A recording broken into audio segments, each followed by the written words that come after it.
our first team member in the hot seat over there today, Charlie Atheist. Chuck, welcome to the show. Thank you. Ladies and gentlemen, welcome back to Boots and Backstraps, Dustin Stambridge.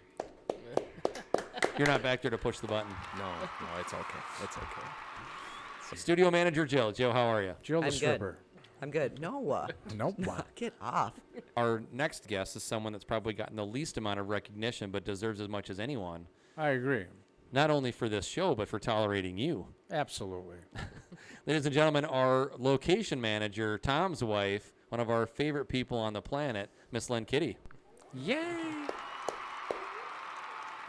Lynn, you're going to probably have to just drink right out of the bottle.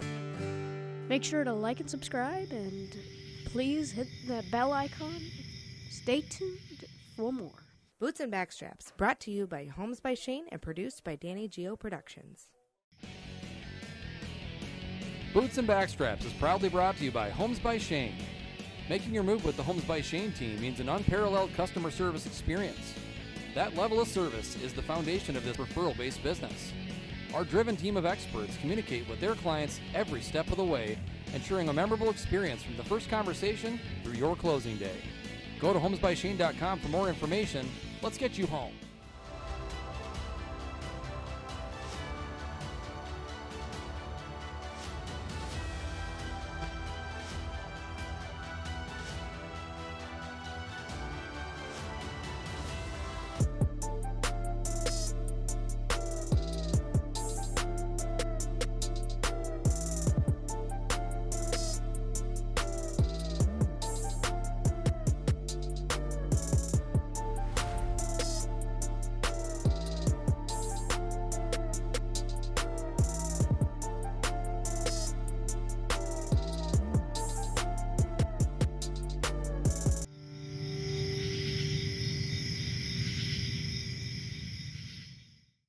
Ladies and gentlemen, hunters and huntresses, this is the Boots and Backstraps podcast.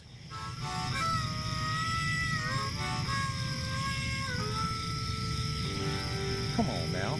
The hunt is on, looking for backstraps, way deep in the woods, tracking in a swamp to a hay field under the harvest moon. When the tags are filled, it's time to switch up our boots. Head down to the honky tonk, get us a swing dance or two. We're talking about boots and backstraps. This is the show where we talk all things hunting and country music. From the classics through today, from big bucks to bull elk, we've got it all. Ladies and gentlemen, welcome back to Boots and Backstraps for another episode. I'm your host, Shane Michael, and I'm joined in studio by my two very talented and already dipping into the bourbon co-hosts, Tom Katz, how are you, sir? Come on now. And Kid George, how are you, brother? Come on now. Oh, my God. Here we go. You're infecting people. Yeah. So, TK, when we last left our story, we were at the Deer and Turkey Classic. Yeah. And you were running around in construction gear. Boy, I was running around like a chicken with my head cut off, but that was such a great show. You know, we'd been trying to do the Deer and Turkey Classic now for 3 years at Canterbury. For those of you who are familiar with the Deer and Turkey Classic, you know, for many, many years it was at the State Fair at the Coliseum. And three seasons ago we started it at the Canterbury Park. I sometimes screw up and say Canterbury Downs, but it's Canterbury Park. And the first year we tried it, we got a half of Friday in, and the health department came in and shut it down because of COVID. And then last year we tried it again, and we got if you remember, we got those monster blizzards, and that totally shut everything down. And then this year we had pretty decent weather, a little cold and windy, but Friday was great. Saturday was huge, just hundreds and hundreds of people. It was a zoo. And Sunday was pretty good too. So I'm sure Eric, who we had on one of our last podcasts, is pleased. Eric's the guy that puts on the Deer and Turkey Classic. His father used to own Outdoor News. They sold Outdoor News to Rob Dressling, who was the editor. And it used to be the Outdoor News Deer and Turkey Classic, but now Eric Myers owns it by himself, and so it's the Minnesota Deer and Turkey Classic, and it was great. We had Lee and Tiffany there, who will be featured on one of our upcoming episodes, and we had Pat Nicole, who Driven. you and Kid over here interviewed, Yep, and you both interviewed Michelle Bachman. we did. She's such a sweetheart. Melissa Bachman. What did I say? Michelle. Melissa. So, can I tell you really quick that I did that exact same thing? Like, I had a brain fart when she was sitting down. To Obviously, her face. That was awesome. I was introducing her to Danny, and I introduced her as Michelle, and she, like, politely, but she corrected me. She was like, Melissa. And I was like, I'm such an asshole. Like, I know her name is Melissa. Obviously, I know who she is. Yeah, and we've Big all fan watched of her hers. shows and Right. Yeah. Met her a couple times before that at archery Bowfest, stuff. Yeah. Yeah. So I was like, She's I can't believe I just a said sweet that. lady, and not on camera. I've had personal conversations with her, and she just gives it 1,000%, and she's kind of like I compared her, and I told her this. I compared her to Vince Gill. Vince Gill, through history, was a guy that never said no when someone needed his help, Yeah. whether it be his guitar playing or singing on an album. He always said yes, and sometimes I think he did it just voluntarily and didn't get paid. And she's like that. She says, if somebody needs me or wants me, I'm there. So Yeah.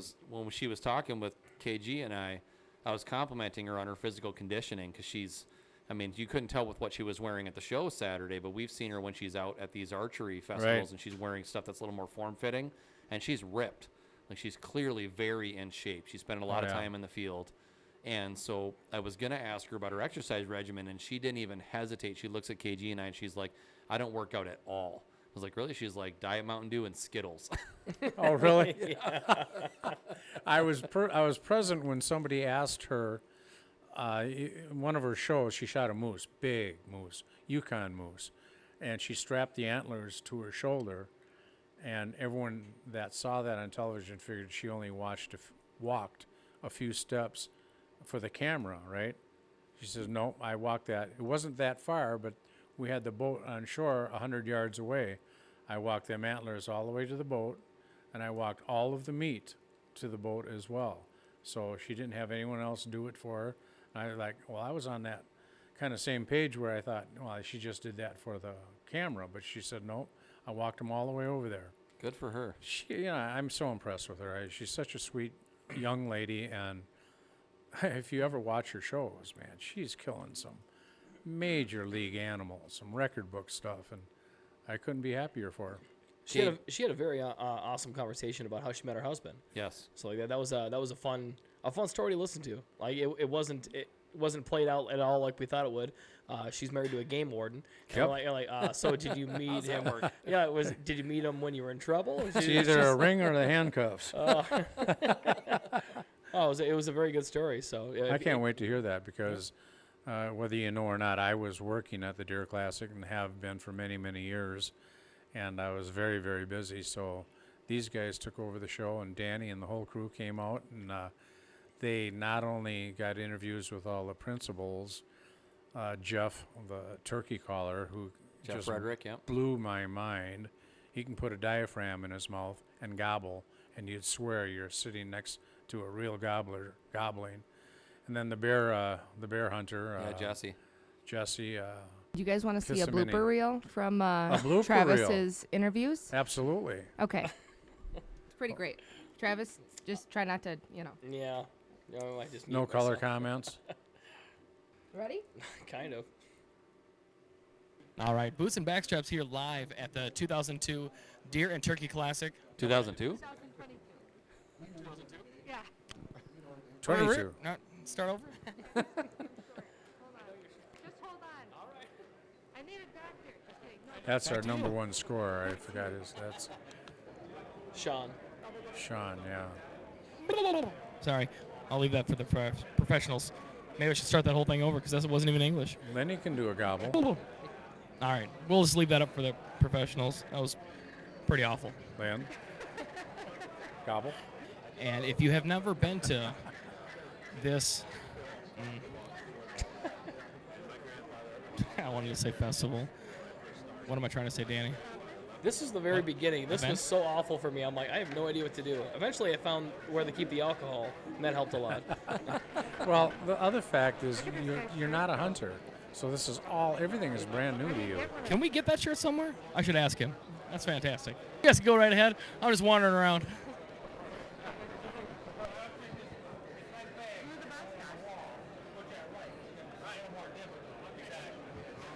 Is this where he gets in the fist fight?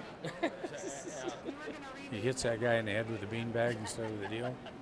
There's Eric's Grand Slam. Grand Slam. The Gould?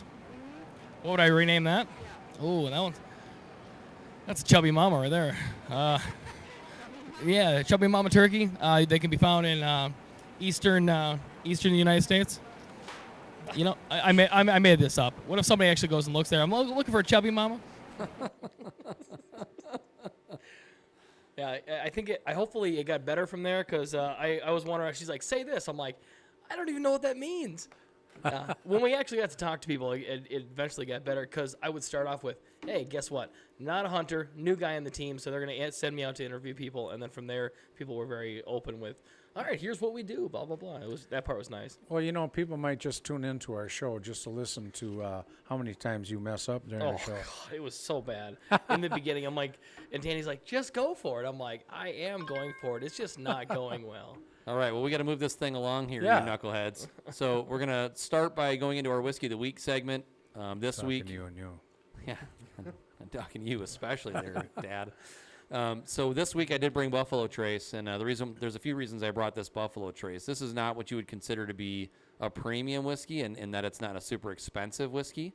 When you can find it, it's usually in the $30 to $35 range. The problem is in Minnesota, it's considered allocated, and allocated meaning that they get very little of it, and when they do get it, it sells very fast. A lot of liquor stores will actually, when they get the shipment, hold on to it for their VIP customers and then call those customers and say, hey, we've got Buffalo Trace in, so they can come and buy it. Is that the one you got in Wisconsin. Wisconsin, yeah. So that's the funny part of this conversation is if you go across the border into Wisconsin, Tom and I stopped at 3 liquor stores coming back from our Wisconsin deer camp, and all 3 stores had it by the dozen.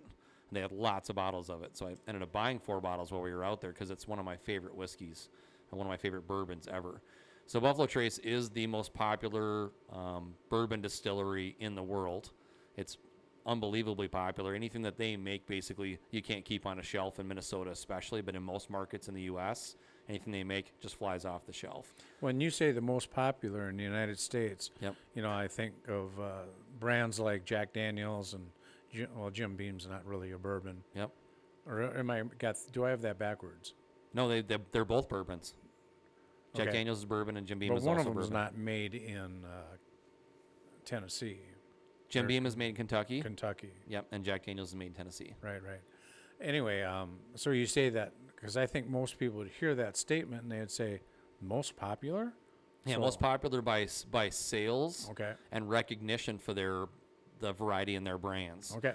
So Buffalo Trace makes things like all the way on the top end of the spectrum, like George T. Stagg, the Sazerac Rye, Eagle Rare is another one that's really popular. They have a dedicated line that's called the Buffalo Trace Antique Collection, or what bourbon drinkers call BTAC, BTAC. And that's like, they're called unicorn bottles because you can literally never find them. And there are some places in town, like establishments, that will have them, and they're super expensive. So like Brick and Bourbon will let you have a 1 ounce, which is about what this is, a 1 ounce of George T. Stagg Used to be 2. for $40. $40 wow. for an ounce. Now, they also are now the proprietors of the Pappy Van Winkle whiskey line. So that includes Rip Van Winkle, Old Rip Van Winkle, and the Pappy Van Winkle bottle series. And those are unbelievably expensive. So Those, from what I understand, are the most expensive. So there are a couple that are a little more expensive than that. A Really? little bit more in the unicorn, but you'd have to be like a really deep, serious, even beyond me, bourbon aficionado to understand those. But it's like, to put it in perspective, the Pappy Van Winkle 23-year-old bourbon bottle is like basically impossible to find. Forget it, unless you've got about $3,000 laying around to buy Right. one. They're just that expensive. That's the one that I've heard was Pappy 23. the hardest to find. So if you go to Brick and Bourbon, they have the Pappy 10, the Pappy 15, Oh, the they Pappy do. 17, the Pappy 23, the 20, the 23. And the 23 is $90 for an ounce of it. Wow. You know, when I sit down and I'm just sitting back listening to what you're saying, it sounds 100% made up. Like you're just making up these names on the fly. You know, I'll take you there. And what are we gonna drink? The old Skippy. The Pappy, the Rip, or the Pappy? I have no idea what you're saying. I think you just violated. What are you talking about? You've been drinking for 15 minutes. Yeah, but we're on the air right now. We've got a clink and Anyway, so yeah, Buffalo Trace, the bottle that we have in here today. Any of our Minnesota whiskey people are going to be jealous when they see this because they'll be like, "Where did you find that?" And then of course I just told them you got to go to Wisconsin. It has really good spice. Nice, Yeah, proud of you. Yeah. Yeah, so this one to me, bourbon by its nature is always going to be really well known for caramel, vanilla, molasses, and then usually a light fruit or a dark fruit. Those are most common flavors. And this one is definitely heavy on that caramel, vanilla kind of thing. So that's like what it. that's what you would taste if you didn't put your soda in it. I guess I'm the violator because I do have a splash of my ice is melting and I have a splash of diet soda in there. Oh, that's okay. No problem. That's where I live, though. I live in the violator zone. But I don't drink anymore. No. And it's nice, this isn't like we're promoting drinking because this is such a neat deal. People that are like Shane, they just sip on it. They're kind of a bourbon aficionados and like a wine taste of people that are in the wines. And they can see like how much is in that glass. Right. It's not that much. It's and not you guys like we're have sitting around the table chugging booze. right. We're not sitting up here doing shots. Like you have enough to enjoy it. What show is that on? What shows what? Where we get to sit around and take shots? I Not- know not that this used to one. be the Rowdy Cowboy show, I think. Yeah. You would know. You would know a little something about that. Oh my gosh, didn't we sit around doing shots on that show? I never had anything to drink on that show, but I should have. hardly Though. ever had I heard you anything guys to had a wear. good time. Bullshit, I sorry. heard you guys had a Excuse good me. time. Well, let's get to our episode here, Yeah. gentlemen.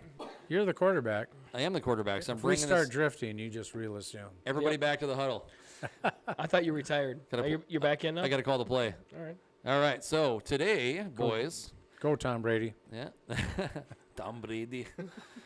We are today. We're doing a meet the team because we had a little bit of an adjustment in our team members in the podcast. We're super excited about the group that we've got working with us to move this thing forward into the future. Yeah. We got a lot We of have a things. great group. A lot of things we're expanding into. A lot of new avenues. We're going to be on cable pretty quick here. We've got our stuff over to a local cable channel. They're going to be broadcasting us on that cable channel. In addition to other things that we're doing. So we thought it would be kind of fun to give all of our new team members an opportunity to sit and let the audience get to know these people that are players in the group. There's 8 of us now. There is 7, 8. 8. Yeah, there is 8. I'm like, wait a minute. No, there is 8 because there's 3 in the control room. All right. So our first, I know you think I'm the one that's old. I gave you the room to say something there. Come on, It's Effer. supposed to be a family show, so the F-bombs aren't going to. Come on, Effer. Come on, MFer. Our first team member in the hot seat over there today, Charlie Atheist. Chuck, welcome to the show. Thank you. He's not really an atheist. He's just Jewish. Yeah, nobody's perfect. So I do have to say, you're looking quite dapper in your B&B Thank apparel. you. I just got this. Found it on the side of the road, but looks like you guys got a couple too. Yeah, that we're you all dressed in our brand new camo. I haven't courtesy taken mine off. of Unreal. My godson Michael Jordan and Unreal. I think we're all looking pretty dapper. Yeah, that was it. These things are very good quality. I'm definitely gonna try and order another set for my other business. Yeah. Yeah. T. George Interiors. Hashtag. Hashtag. Does that mean I get 2 then? Yes, you can have one of right. those. Yes. Look at you. Yeah. So this guy, where do on the I end- apply? We're a throwback for you guys. Ah, yeah. I don't even have one of those. It's a bowling jersey. Oh, We sponsored the bowling team a couple years. Had some nice jerseys made. So anyway, Chuck, Yes, sir. what do you do for Boots and Backstraps? Kind of a little bit of everything. I do a lot of the camera work. I help Danny behind the scenes get everything set up. Just kind of learning as I go, and I'm kind of a sponge at this point. I think one of the most important jobs you have that you didn't mention is you are the guy that switches the cameras. I am that guy, so you guys can all blame me when there's a weird shot. like when kids talking and they got a shot of Shane and I. Yeah, exactly. Like, why do we get a camera on Tom's beanbag? Can they go that low? So, Tom, you may or may not know this, but Charlie is like the best of all the different worlds. Not only is he a country music fan, he's Yeah. a production assistant on the show, He's also an avid hunter and fisherman. I am. Giddy up. We got it all going. Yes. What's your favorite hunting to do? That wasn't really good grammar, but My favorite hunting to do is I do like whitetail hunting. I've been turkey hunting, not a lot, but just sitting out in the woods and letting the world move by. That's the greatest thing. there's nothing like it. I mean, I can't take a better nap than sitting in a deer stand. I always tell my wife, I'm like, there are two places that I find God. One of them's in the Mass, and the other one's in the mountains. Yep. Out in the fields, whether you're in the mountains or you're on a lake or just in the woods or out on the prairies, antelope hunting or bird hunting, it's just being outside. I feel so blessed that I'm not someone that grew up with what they used to call Game Boys or just any video, and I'm out there, I'm loving it, and I'm starting to not enjoy our long winters. Yep. Being retired now and like to be somewhere where it's a little bit warmer and so I can get out more. Yeah. So, Charlie, when you're in the field, you're chasing whitetail. Yeah. When did you get into hunting? Like, how long have you been out there? Oh, probably 10, 15 years. But I didn't grow up hunting. My dad didn't hunt. We fished. We were definitely the fishing family. Every Saturday was get up before the sun, sit in a boat with me, my dad, my grandpa, and you don't come in until either the stringer's full or you're out of food. I mean, Right. that was every day. I was going to say, I don't think I know a family more than you guys. We haven't talked about the fact that you two are related, but We are. I don't know a family I'm more sorry, than you guys Travis. that knows Mille Lacs better than you. There's plenty that know us better. Like Yeah. I honestly, for how big Mille Lacs is and how long I've been there, I still know this much of it. Yeah, Really? it's hard Oh, to know yeah. that whole life. Well, I think you have a comfort zone, Oh, that's very true. like our bay and the surrounding areas. I Yeah, mean, we're at the most southern point of Mille Lacs, and I've made it about literally halfway. Like in a boat, I've made it halfway. I've got to that's launch. usually because the boat breaks down, and I have to tell him. They do have terrible luck. That is probably once a year. And you ever want to see an angry guy in a brand new boat? It's hard to find an angry guy in a brand new boat, but I found it a couple times. Hey, man, can you relaunch your boat? I'm still stuck at the beach, and I need to be dragged back. He goes, there's a storm coming. And Yeah. like, yeah, that's the issue. And so we're sitting in the rain, and there's a video of it. It's on Facebook. It comes up every year, and he texts me. He's like, "Did you see Facebook?" I'm like, The "Yes." memory thing. Oh yeah. So I'm like, so all you sportsmen out there, make sure you maintain your boat. Otherwise, I spin the camera around. Otherwise, you really piss off your brother-in-law. And he's behind me, just driving the boat, just staring back at me, and just like, brand new, fast boat, and it's not even broken in yet, right? And I gotta tow his ass a mile. about 4 hours on this Yeah. boat so far. Yeah. So this is probably the second or the one of the two times you took it out that year. Because Yeah, Charlie, you got a yeah. reputation for not getting that boat in the water. I'm a busy guy. So TK, Yes, sir. you're gonna think I'm pulling your leg, but I'm not. You know what their favorite spot to walleye fish is? Where? A little deal on Mille Lacs called Bird Shit Island. Oh, yeah. I know what that island is. We trolled by it a couple times when we were muskie fishing. Yes, we did. Yep. Bird Shit Island. Yep. It's actually called Hennepin Island, but bird shit is a lot more. It's a very white describes island. It. Yeah. It describes it a lot better. Yeah. It is. It's very white. So also I was going to mention, because Tom, I think you'll take an interest in this, having a technical background. Charlie is also a really well-known guy in our circle for doing hydrographics. I am. I did own okay. Twin Cities Hydrographics for, gosh, what was it? About 10 years, Trav? Yeah. And it just kind of grew out of nothing, really. I mean, I ordered a kit like everybody sees and did my own stuff. I actually brought one of the first bows I ever did. Yeah, would you mind grabbing that, Trev?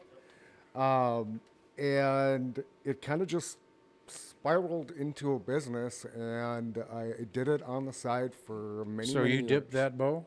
Oh, I'm sorry? You did dip that Yep, bow? I dipped everything. So I Should I shot. put it next to Charlie?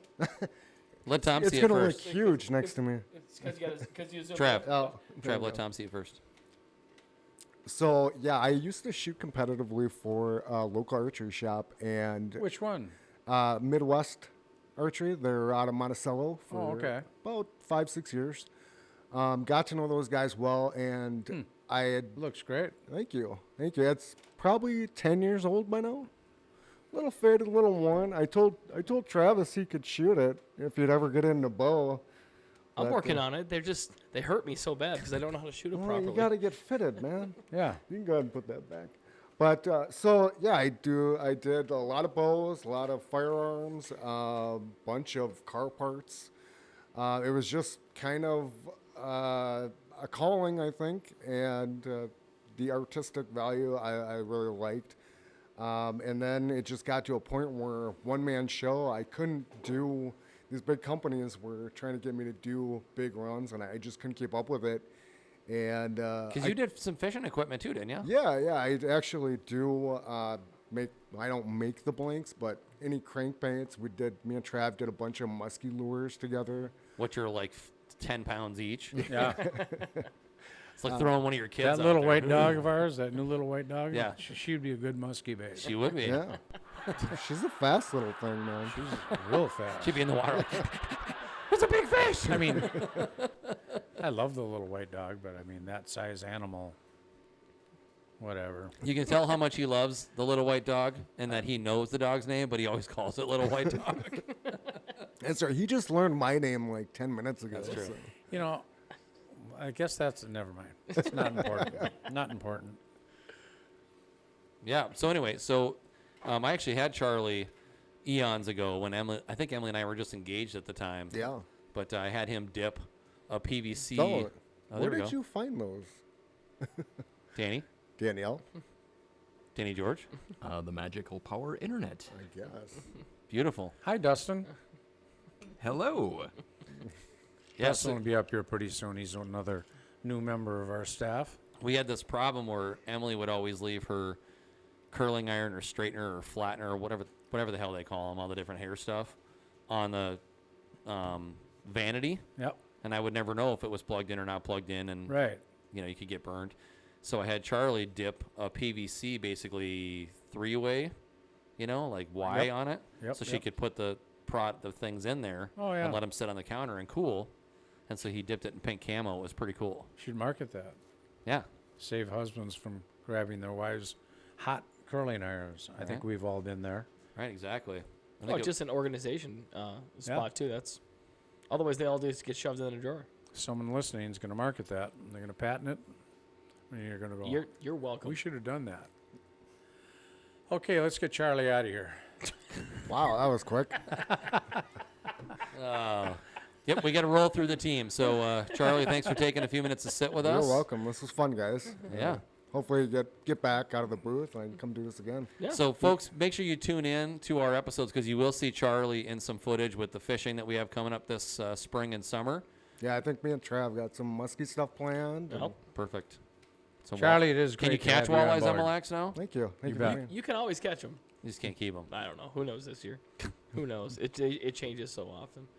So often. You know what? I think maybe I'll announce this right now. Danny is probably not going to like this as much because we're going to need a camera person. But muskie opener is a blast because all the muskie guys go out at midnight. And they fish throughout the night. And there's literally. You're telling me I'm doing that? Oh yeah, it's gonna be so much fun. I don't have to bring my boat, do I? No, you don't. Okay, so when is this? Like, what month is it? I believe it is. Because, like, fishing opener is Mother's Day, right? Yep, and I believe it is a month after that.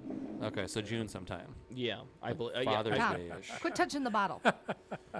He can't help but fidget and touch stuff. Touching things. So. All right, Chuck. Thanks, man. Thank you, guys. Welcome to the team, pal. Thank you. Thank you. Yeah, It's been glad to fun. have you. All right.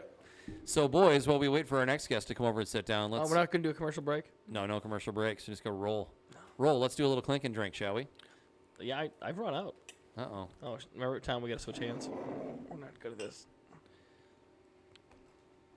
I don't know what's going on. Did that get awkward for everybody? All right, That come was on. weird. Come on, Chuck. I need you back here.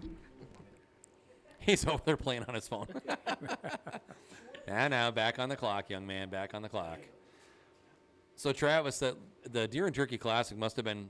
I know you said it was like a little like nerve-wracking for you, but Yeah. it must have been also exciting to get to sit in, like, immerse yourself in that world with so many different aspects of the industry. So it wasn't like we were just sitting and talking to deer hunters or turkey hunters, or there were guides there. There were people that do mounts. There were people selling furs. There's like, all kinds of craziness that all is tied to the hunting industry.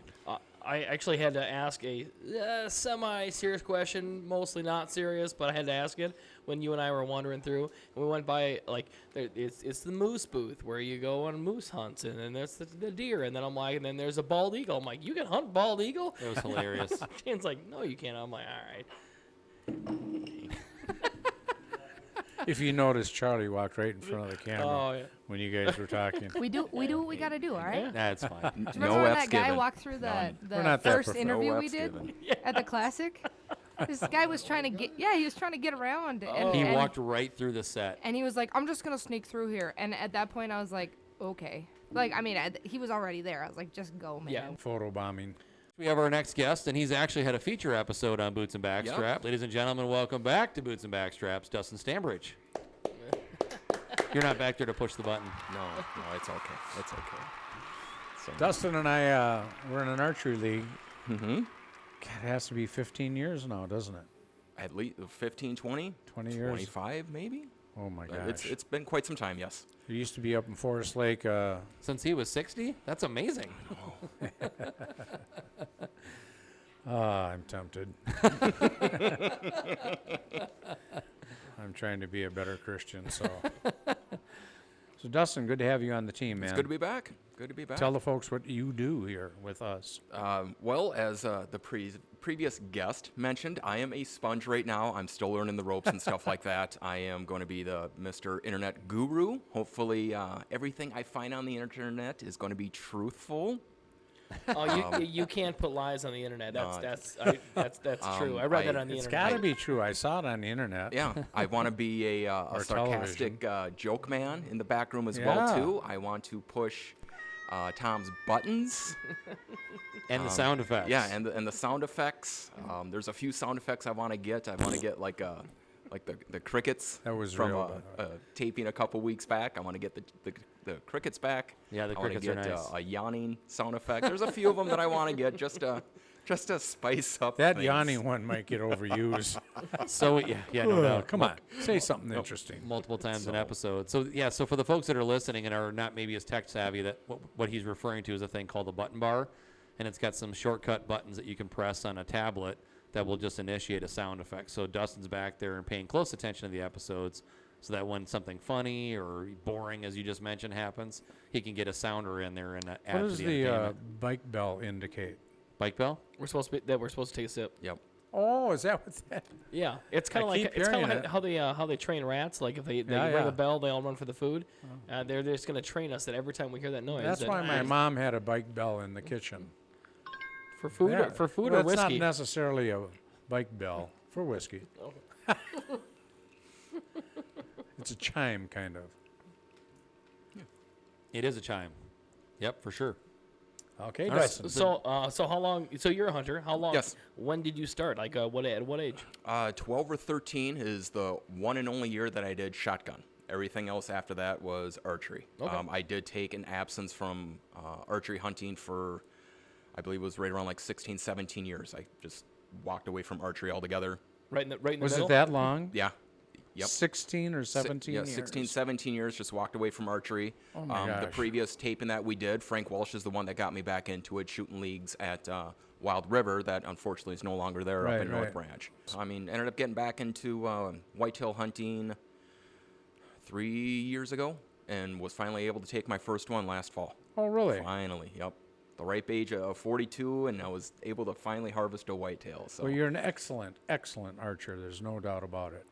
One of the best. So when it comes to archery, as an accomplished archer, competition archer, target archer, all that kind of thing, what kinds of tips can you offer maybe some of our listening audience that are shooting archery now to improve their game, to improve their skill? Well, I'll revert back to the original one that I brought up at the previous recording, and take this. We're not professionals, you know. I mean, we don't get paid to shoot competitions and stuff like that. So when you go out to the range, don't expect that pin just to sit right on, the center of a spot or something like that. You're going to have some movement. Trust the float, trust the process, ideally. Once you get back muscles and stuff going like that, then that's going to help out as well, too. But, yeah, most important thing is trust the float. Don't try to, think you're going to pick up a bow and, you will shoot center, you will shoot Travis X-rings. is good at everything, though. He is. He really is. It's awful. Naturally athletic dude. I'm the chubbiest athletic dude you've seen in a while. But So you're saying, when a amateur picks up a bow and they hold it, they have this mindset that they're going to be like what they see on TV. And as you mentioned, the pin through their sight that they're aiming with, they put that on the target. They just expect psychologically it's going to just go on that spot and it's going to stay there. Yep. Yeah. And they Never pull the trigger happens. and it doesn't work like that, right? Correct. So it's going to move around. In the long run, it will. The movement or floating will reduce significantly. Once you get muscles in your back, strengthen up and stuff like that. I have to assume once your bow is set for you, set for your draw, and whatnot. Yep. Having the bow properly set up and stuff like that. Consistent anchor point, and that's the term of that is as you're pulling the string back, you're having potentially 2 points of contact. One having a mechanical release, touch the side of your jaw. The other point could be the string coming down, touching the front of your nose. You may even have like a third point, depending on what type of release you use or something. Trust the float. Have fun, of course. Follow through. Follow through. Hugely Archery is a sport to where you're gonna hate it for 45 seconds and then you're gonna love it for the next 15 seconds. I had 2 years where I hated it, and I only shot once in those 2 years, but I still had a mark on my arm to prove it. Yep. So, yeah. But I'm gonna get back into it though. It sounds fun. I got to shoot Shane's bow 2 years ago. Mm-hmm. Is that when you were visiting the range wherever I was? And I got to shoot I think twice with you. And Shane's draw was the most similar to my draw from what I shot prior. I had shot Charlie's, which so you didn't like mine? I did not like my 26-inch draw line. Yeah, so I was about right here, and I was in right here, and so I felt like I was doing this, but I shot twice with Charlie's and like 2 shots, excuse me, and both of them were pretty close to the middle, and Charlie was like, "Oh shit, you got this." I go, "Yeah," but I go, "Why is it like this?" He goes, "Oh, it's not even close to your size." I'm like, "Okay." Then I shot another guy's, and that's where I ripped up my arm because it was too long, and his poundage was too heavy for me to start with. So that's where I was locking out that elbow and just destroying my arm with that string. Did you see the bloopers video where I pull Tom's bow back, and because he's got a shorter draw than I have, the arrow just pulls right through the bow and falls to the ground? I did not see that. Danny's got it somewhere in the blooper reel back there, but she wanted me to pull the bow back so she'd have some footage when we were doing our intro video. Mm-hmm. And so Tom's like, "Here, just pull my bow back." And I wasn't even thinking about the fact that we have 1.5 inch difference between our 2 draw lengths. Because I think you're 28, right? Yep. And I'm 29.5. So I'm pulling that string back, and that arrow just came right through the sight and fell to the ground. So the 1.5 inch, that's quite a bit further back. I know about 1.5 inches. 1.5 inches, I got it. Yeah, boys. Oh, perfect. So, Dustin, you said about 3 years have been back? Yeah. Yeah, okay. About 3 years for hunting, back shooting competition about 5 or 6. Okay. And today's youth has such an advantage over what I was able to shoot when I was their age. You're talking technology and the equipment, right? Yeah. Oh, man. Yeah. If you're looking for speed and stuff like that, the speed has kind of plateaued out. The innovation has kind of plateaued out. But just the companies adapting to the smaller youth draw length is unbelievable. To where it's, you got some of these youth shooters, shooting for Hoyt or shooting for Matthews that I wish I would have had a bow like that or what they're shooting when I was 12, 13 years old. It's amazing. It is. I don't remember who we were interviewing, but that's something that they had said was every year that new bow came out, and that was their new favorite bow, and then that was their new favorite bow because the innovations that they made over the years were so profound. Like it was way less work to pull it back. Mm-hmm. It became much easier. I think that there it is. Can you show that again, Danny? just so we can all see it. Instead of, oh shit. Yeah, I was gonna say that looked like an oh shit moment right there. I did say oh shit. I think she left it in there too. I wasn't even thinking about it. I was like, yeah, I'll just pull it back. Okay, the draw length is different. So I think that was Luke Agri, who you guys both obviously know Luke. Yeah. Good from dude. Full Draw. He's the one I think was mentioned that. Oh, was it? Okay. Yeah, because he's, being there at Full Draw, managing the joint, he sees all the new bows as they come in, the new technology. No, actually, I think it was, oh goodness. Turkey guy. Pat. Oh, Pat. I think Pat I think it was Pat that said it in the interview. Talking about his kids and the youth bows. I think it was when he was first coming up. He said he goes, the bows changed every year, and every single year he liked them better, and you're saying that now the technology's kind of plateauing out. Yeah, it's stalling a little bit. I mean, the big thing now is going to be draw cycle. How easy does it feel to draw the bow back? Of course. The let off, if I'm not mistaken, a PSE bow has 90% let off. Wow. But I guess what the little asterisk with that is you got to check out the hunting rules and regulations. There's going to be some states out there to where you can only do a max of 80% let off. For instance, I'm heading out to Montana here first part of May to go bear hunting. One of their hunting rules for bow is no more than 80% let off. Wow. So. What is let off? Once you hit, I guess, like the high point of the bow and the cam finally comes over and you have that reduced amount of poundage that you're holding, that's considered the let-off point. So if your bow at the highest point is 70% pounds and you have 80% let-off, you might be holding what is about 15, 16, 17 pounds. But there's other pros out there, for instance, Levi Morgan, who is a Matthews shooter that only shoots 70% let-off, because he wants like a specific holding weight. Right.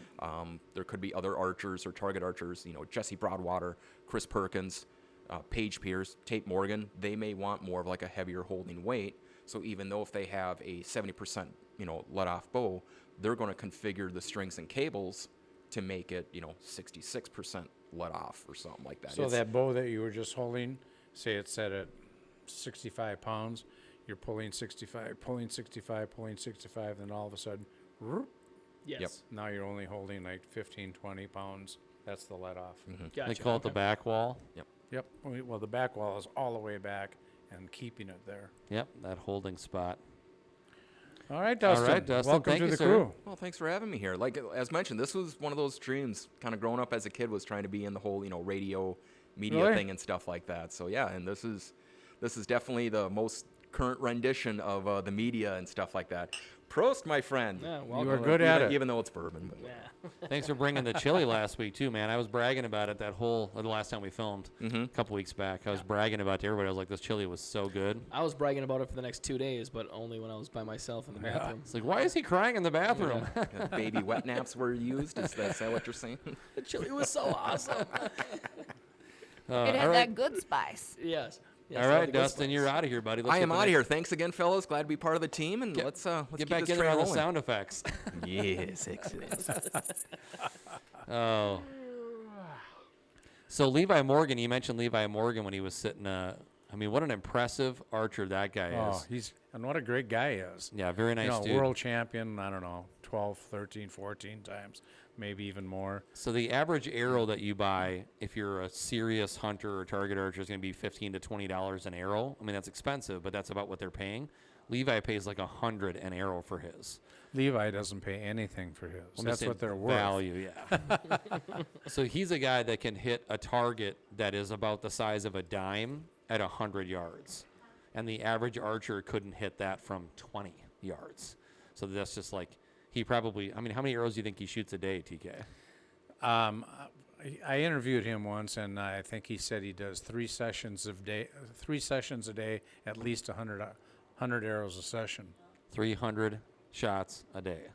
It's amazing. He's pretty amazing.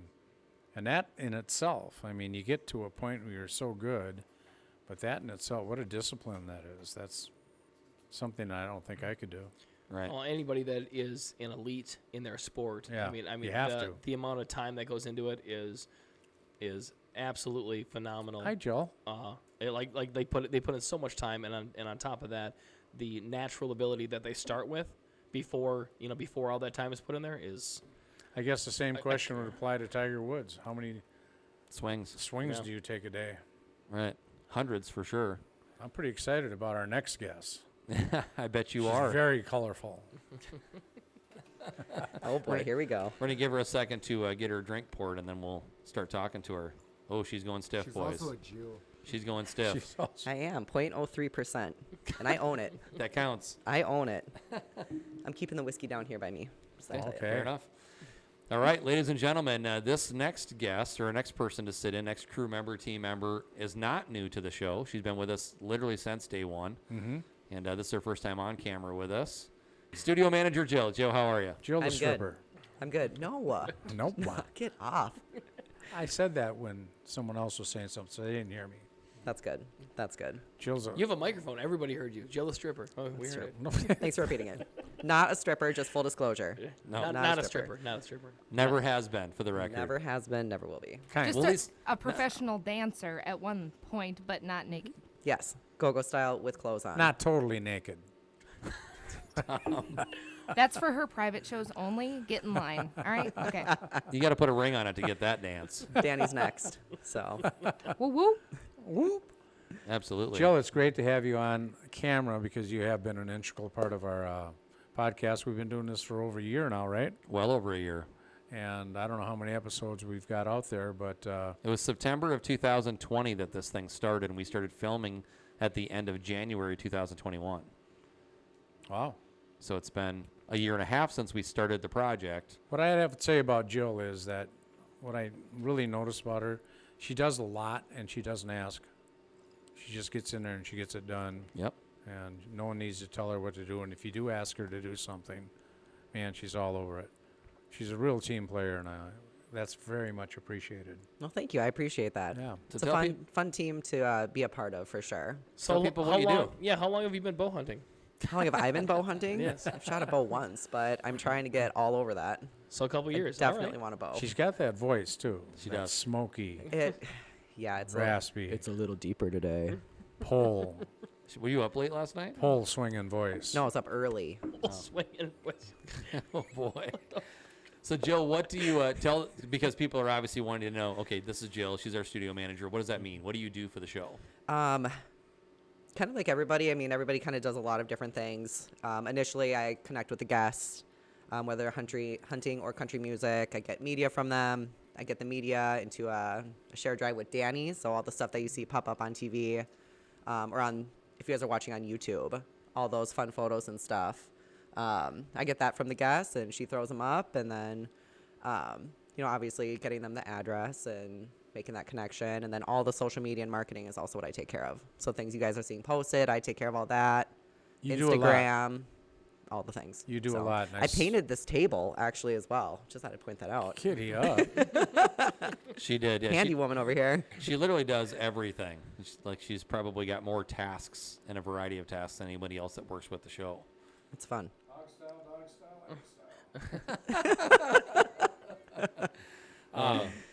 We just had a picture of you up on the screen shooting a clay pigeon. Mm-hmm. Yep. And that's your hubby Yep. tossing them out for you.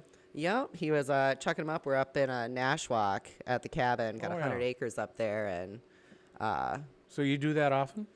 no, What kind of do you remember what type of shotgun that was? I have no idea. A black one. He I saw it. he I'm has sure it was a just a 12 couple gauge. up there at the cabin. So Okay. Well, that's fun. Do you enjoy that? I do.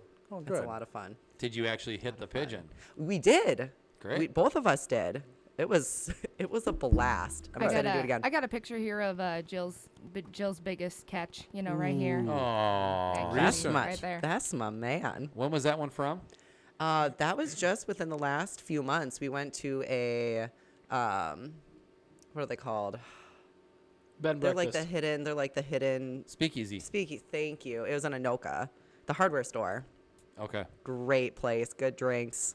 They had like the smoke bubble to make your drink smoky. Oh, really? For Oh, the yeah. old fashions? Yep. She got me one of Yep. those for my birthday. I haven't had a chance Oh, to did use it you? yet. But Oh, they're great. Yeah, super cool. Speaking of brick and bourbon, yeah. they do that. It's the first time I was exposed to that. I'm like, this is the best drink I've ever had in my life. Yeah, it's That's delicious. cool. So, Joe, I know one of the things that keeps you the most busy with our show, in addition to the 50 tasks that you do perform, is the social media and making sure that you're providing a lot of content throughout the week and a variety of content with the different guests, with the team members, all that stuff. Yep. Talk a little bit about that.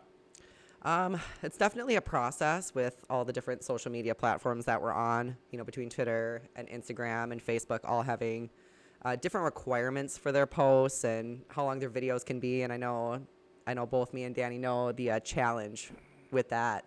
But it's just one social media post to the next onto each platform, and you just make it work. But it's fun. I like it. Where I'll go digging around the internet and find something fun and interesting for people to see. So it really adds to the show immensely. Yeah. Yeah, you can tell. It gives us a little bit of an air of professionalism. Mm-hmm. Yep. Yeah, absolutely. Mm-hmm. It's almost gone. I'm me proud of you know me and microphones, so I'm proud of you. I'm proud of you. Just keep this near and dear. So Jill, she's comfortable with a microphone and a bottle and a glass. Yeah, she's perfect for radio. That I can do. Yeah. So one of the things that I enjoy about having you with us is the fact that you are so versatile. So when we do remote broadcasts, or we do like the show last weekend where it's the Deer and Turkey Classic or whatever, you're just kind of diving in and helping with whatever needs to get done. Mm-hmm. And that's really super helpful to us. So people need to understand that when they're seeing the episodes, they just see the three of us sitting here at the table having a conversation. They have to realize that what we do is pretty small potatoes in this chat compared to what you guys are doing behind the scenes to make this thing come together. Mm-hmm. It's fun. I truly enjoy it, and I've learned so much about hunting and country music as well. Maybe you could teach me a thing or two about hunting then. Sure. I'm still struggling on this. Yeah. Let's do it. Yeah. So Jill used to work with us in our Rowdy Cowboy Show capacity. Yep. She used to work with that business, running a department of that. She was a dancer. And that's how... I was a shot girl. Oh, a shot girl. Tom, do you need I need ran a the shot girls. We'll say all the things that are true and all the things that are offensive, and maybe we'll just not combine those. I don't know. Oh, wait a minute. Shane could have came at this with like, Jill she used was a great she used to be dancer. on the Weather Channel, She and is a here's great Tom dancer. like, she's a stripper. Danny, do you have any photos of Jill stripping? No, the Buckle Bunny stuff. Buckle Let's do Bunny, it. Just yeah. throw it up there. In my personal collection, yes. Oh, okay. I So thought maybe we we'd can find some of thrown that. those on the screen There's once some before. like old when I was younger, when I started with the cage dancing, I did that for a rock band. I know that's on my Facebook somewhere. There's a bunch of Jack Daniel stuff that we did for the Buckle Cage Bunnies. dancing. That was fun. And that's where Shane found you, right? That was a night. Well, the night we came and visited you? Yeah. Oh, yeah. I don't even want to talk about that. I got you guys hammered. So What do you mean? The first it was the first bar I ever bartended at, first and foremost, and I had a good chunk of my beginning, like it was partially a DJ career as well, and my go-go dancing days, and so I worked at this bar in Mounds View. Terrible, we won't get into that, but Shane and Travis and was it Kyle that came with, or was it William? I think it was just it you Billy and I. Bob? Other people showed up, but Yeah, and so Shane and I had, chatted briefly over social media, and I was like, well, I'm gonna grab a bottle of Jack and throw it in my ice bin behind the bar, and then these guys showed up, and their glasses never got empty, and one thing led to another, and I went from rock to country, so it was a quick transition. I remember that day. I didn't eat all day before I went there, and then right away, I mean, the second we saw you, you're like, Jack? We're like, yeah. Mm-hmm. And she knew what she was doing. Oh my gosh, it She did knew not how to rope us in. I got picked up by She Shane took to one go look there, at you guys and had to get picked up before Shane was ready to leave. I think at that point. So this is how she opened the conversation with me. She sends me a message over Facebook, Instant Messenger or whatever, Messenger. I don't remember what it was called originally. I shipped the message to you. She did. She shipped it to me. And what she said is, she's like, hey, do you need some sexy cowgirl shotties? And of course, at this time, even then, I was like, shotties. In my 30s, I was like, okay, I think that's cool, but I don't know what it means. Right. So I'm like messaging her back. I was like, yeah, let's get on the phone and talk about it or whatever. Because as soon as she sent the message, I went to her page and just kind of took a look. Okay, she does some modeling, and she obviously does some like dancing with bands and stuff. Okay, let's talk about what exactly she's thinking. So really, like the birth of the Buckle Bunny, like our promo team concept, because they did more than sell shots. Like they kind of got the party going and got people excited, handed out apparel, things like that. Line danced.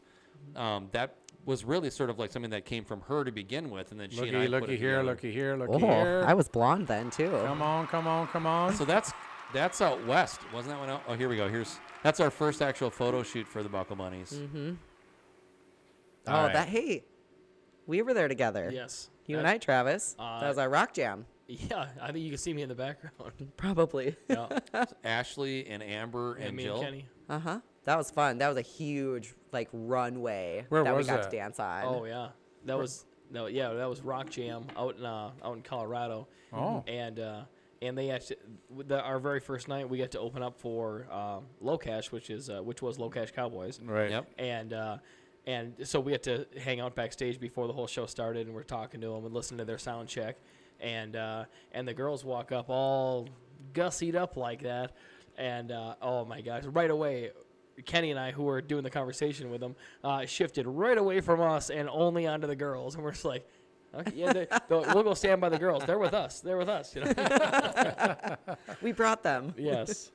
Yes. And then That was fun. And then what was really fun is fun for us to watch, and I'm sure you guys had a blast. Was they invited the girls to go up on stage and like dance while they're performing. Right, Like, why not? on the main stage on the big runway and stuff like that. They had a lot of fans. So by the time we got into the actual concert bowl the next day, everybody already knew who they were. It was very cool. So wait, I know fun. this only partially has to do with you, Jill, but I feel like we have to have this brought up in the conversation since we're talking about that trip specifically. You're making me nervous. Yeah, me Wasn't too. there something about somebody sleeping and getting pee on their face or something like that? No, Okay, no, okay. they were wide awake. No, it was They were wide awake. Two different stories. All right, so do it was tell. a sleeping attempt to sleep story, and then there was a getting peed on the face story. We'll start with the sleeping story. Okay, so it was me and two other girls, and then Travis on our way to Colorado. We drove, right? Yeah. And it was a long drive. I heard you drove like 100 miles an hour or something. The entire did. way, yeah. I We went through did. 9 tanks of gas, which I didn't know was possible. Yeah. On the way home, we went through half because she went the speed limit. I wanted to get there. I get I was So on you- a mission. You burn twice as much when you're putting her on the floor. But we got there quick. So, anyways, it was a long drive, and after 8 of the Mocha Monsters, I'm like, man, I'm tired. We've got to stop. Everyone's sleeping. Amber is like blind, so Yeah. she can't drive at night. I didn't know she was blind until the way home. Yeah, it was the thing. She tried to drive at night. That's, I guess, another good story. But so we stopped at this motel or hotel, whatever it may be, and so I was taking one for the team, and I'm like, okay, I'm the Buckle Bunny. I'm the girl. I'll crash in bed with Travis. Not a big deal. And then the other two girls can take the other queen, right? So I crawl in. We're like 12 seconds, 13 seconds Nice. into just like starting to crash. And he's humping your leg. No, and he crop dusted me. I did. That was not a crop dusting. That was It just wa- a full ripper. It was I've been in the car for almost 8 Dutch hours. oven. I've been in the car for 8 hours with these girls and didn't fart the whole time. I could have died. I couldn't I do could it. have He's on his best behavior. Yeah, we got in there and I'm like, girls, I am really sorry. And just womp. And then she goes, she sits there for about 2 seconds. She goes, I'm sleeping with the girls. And they went 3 wide in that bed. And I was by myself. Yeah, I was just like immediately. I don't think he was done farting, and I was out of that bed so quick. And Did then you get pushed out? and then by the gust, yes. So then the getting peed on story. Yeah. So he says he's on his best behavior until then, which is such a lie. So we're driving, right, and it's late again, and he's like, It's he in a goes, I really construction have zone. to pee. It's in I a really have to pee. There's nowhere. There's no way to pull off either way. I'm going 90 and I'm not going to stop. And so he's like, oh, well, I'm going to pee out the window. And so Oh, Amber is sitting right behind him, and she had her window down. And so he's peeing out the window, and it's going in her window. And so she got pee all over her face, this poor girl. She didn't think to close her window? Well, It happened quickly. It happened Yeah. pretty quickly. yeah, whipped it out and went. Yeah. So, Well, if he'd have been a bigger man, it maybe would have hung out there a little while. It was still going in the back It window. was coming right from underneath his You belly. got to remember they're doing 100, so he Yeah. could have been hanging out there 2 feet. It still would have gotten that window. Yeah, it just turned into a mist right away. So the car behind us, their windshield got clean. Okay, you're done. so that's Colorado. Yeah. It's a good No, it's time. cool that you shared that story, though. Thank you. Yep. And if it hasn't been said already enough at this table, thank you for all that you do for the show. Absolutely. We appreciate Of it. course. And thank you for being such a good sport and taking the teasing that I give you. And you folks should know that she gives it right back to me. I do. Yep. And I do. You're wonderful to have on board. Thank you. Take your whiskey, get the hell out of here. What whiskey? We got one more to get in the chair, and then we'll be ending this episode. Oh, we got 2 more. Well, Danny's had a full episode to herself, but we're gonna get. Oh yeah. We're gonna get Lynne into the spot. Lynne, Kitty. And then our next guests are here, so that's exciting. One of them is a little familiar over there. Yeah. Got roped in. This is his neck of the woods, though, so it makes sense. I gotcha. All right, so a lot of fun and adventure so far with the different folks that we've had in here. Yeah. But our next guest is someone that's probably gotten the least amount of recognition, but deserves as much as anyone. I agree.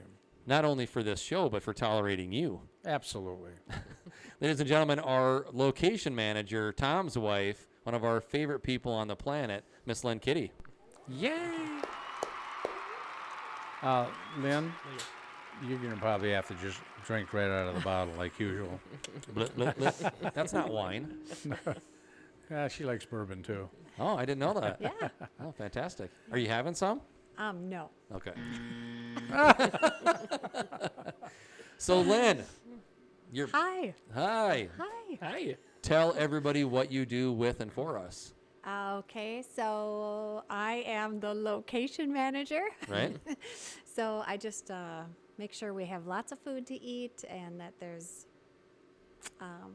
pop and water and beverages for the guests and for the crew. And Make sure Tom doesn't spend too much time doing his hair to get out here. exactly. He's got to get all gussied up in the morning. How does it look? You look great. All right. Yeah, so I just take care of things on location. So Give That does a hugs. lot. If there's anything that needs to be done, Lynne will do it. For those of you that aren't aware, we've been married. We just celebrated our 30th wedding anniversary. Yep. which is impressive. Congratulations to Yeah. you guys. Yeah. And that means we've been together 32 and a half years. Something like that, yeah. And she And was we a met at the Rowdy Cowboy show. at the Hog's Breath. Which is a great story if you want to share Great that. story, long time ago. It's kind of a long story, but I was in the DJ booth, and this girl was out on the dance floor, and she looked to me. In my eyes, she was dancing like a foot above everybody else. She had a beautiful pink or blue fluffy sweater on, and I'm like, oh my God. In the light, she looked like an angel, literally. She looked like an angel. I'm like, oh my gosh, I have to meet that girl. And lo and behold, here she was at the booth requesting Fishing in the Dark, probably the #1 all-time requested song. And I said, I'll play that song for you if I can have your phone number. And what did I do? You tell him. I looked behind me because I thought he was talking to someone else. Oh, no. But yeah, he was talking to me, so I didn't give it to him. Good did for not you. Give him my phone. She my played phone hard to number. get. And he's not But used I to was that. flattered, yeah. So he played my song, and yeah, he just kept coming up to talk to me every time I went to his show, and finally I gave him my work phone number. She kept me at arm's length. Put you through the screening process. You're calling thinking you got her direct number and you get the front desk or something. Oh, is Lynne there? Who's calling? That is classic. So we And then he invited me to the Wii Fest, and I said no. So I wasn't trying to play hard to get. I just, didn't know me. him well, so I wasn't going to just step into the arena yet. So She didn't realize what an actual jackass I was until she was about 20 years into the marriage. I'll say she can't be too bothered by it because she's still here. yeah. We have a wonderful relationship. I also invited her to my roommate was Randy Levy at the time. He would bring the Eagles or the Stones to the Twin Cities. We had the Rolling Stones in Minneapolis, and Keith Richards and Mick Jagger were going to be staying at our house that night because we have a huge house on Lake of the Isles, and they hate hotels, and so they were gonna, so I invited her to that. She got to meet Mick Jagger and Keith Richards, and she said no to that too. Wow, good for you though, Lynne. Yeah. Really made you earn it. Yeah. I'm a small town girl. Small town girl, and Not impressed by fame. Nope. no, That's and one of the greatest women you'll ever meet. She's now, well, for 20 years, she was the stage producer at the Wee Fest, Right? So which she's was got a big job. And So a she's got huge some- responsibility. I'll say she's got some real in-depth experience at babysitting. Yeah, babysitting adults. Adults. And, Yeah. but now she babysits, right now, she's currently Babysitting us three. other Yeah, other there you go. adults at school, Right but here. she's a school teacher now, and Yep. she taught 5th grade for many years, and she won Teacher of the Year in her district and 2 or 3 governor's awards. She's an amazing teacher. She's an amazing woman. She Thank is. you, honey. She puts together a really impressive food spread, I'll have you know. Yeah. I mean, just having been on a few of these projects, and usually people are selling out and they're picking up something at Costco on the way in, or they order Jimmy John's minis or something. And so to get to come in here and have you put as much thought and love into what you put on that table over there is so, I'm telling you, I look forward to it every week. This Good. morning, we're sitting in the kitchen, it's the wife and I and our herd, and they're all down there eating different stuff, and Emily's looking at me like, hey, can I make you this or that? And I was like, nope, Lynn's going to have food. I'm waiting until I get up there. So she I understands. actually have food in my car right now Do you? that I grabbed. I'm like, because I'm running late. I was grabbing it, and I'm like, wait a minute. I'm just going to save this just in case. Yeah. Because it's always good. Good. And then you got to have the maple venison sausage today. Telling ya. I don't even know what to say about that. It was fantastic. I heard you talking about it, but it didn't do it justice, even with all the compliments you gave it. So It's almost you like I want to eat like a big bowl of it, but then you feel like you probably just be sick of it, right? It's like you Yeah, just eat you a little would. and You wait for would. the next film Yes, session. exactly. Thank you. Exactly. Which is hard, Lynn, because we only get to come up here and film every other week or so, I know. and now we're going to be off for a month. So Yeah, exactly. We got to take some time off too. So. how did you get into? Look at this. That's service right know, there. Did you gentlemen get a beverage? All right. Good man. Good man. Our next guests are here and patiently waiting, and oh yeah, baby. We'll all be pie-eyed by the time they get on.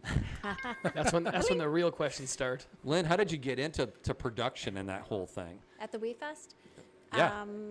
Well, I was just going up with Tom, and She was helping me I on was always stage. helping him. And I think they just saw that. They saw that I was efficient, and so their producer that year had like a family emergency and couldn't make it, and so they just said, do you think you could do this? And I said, give me a shot. And so they did, and it went well, and they kept asking me to come back. So Oh, fantastic. yeah, In 20 so, years. so I was singing the national anthem, Yeah. and then I retired from that to do the stage producer. So Okay. And that's a great fantastic. story that I think we've Some- already showed that. We had that on We another shared show, that yeah. on another podcast, but if you can imagine all these hardened road managers coming to the Wee Fest, show after show after show, professionals, people that are, Most of them with silver ponytails that are 3 feet long. and just, so true. so when they got to work with Lynn, they were like, oh my gosh, this is the kindest stage producer I've ever met, and she was so helpful to them. And they all commented on every one of them. They loved her. They Yeah. absolutely loved her. And We love her. As Yeah. as efficient as she is, can you get a camera on her, Danny? Yeah, she's got Isn't one. she cute? Huh? She's a good-looking girl. Huh? I can't say anything. I'm a married man. Well, your wife's pretty attractive, She is.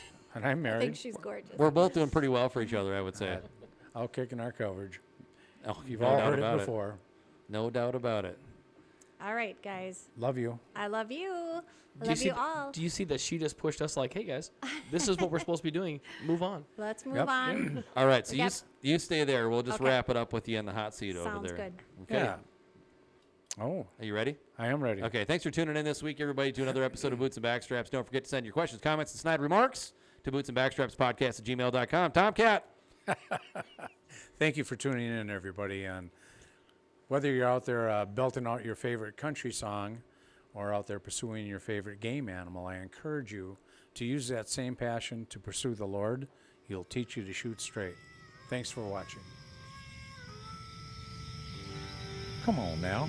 The hunt is on, looking for backstraps, way deep in the woods, tracking in a swamp to a hay field under the harvest moon. When the tanks are filled, it's time to switch up our boots. Head down to the honky tonk, get us a swing dance or two. We're talking about boots and backstraps.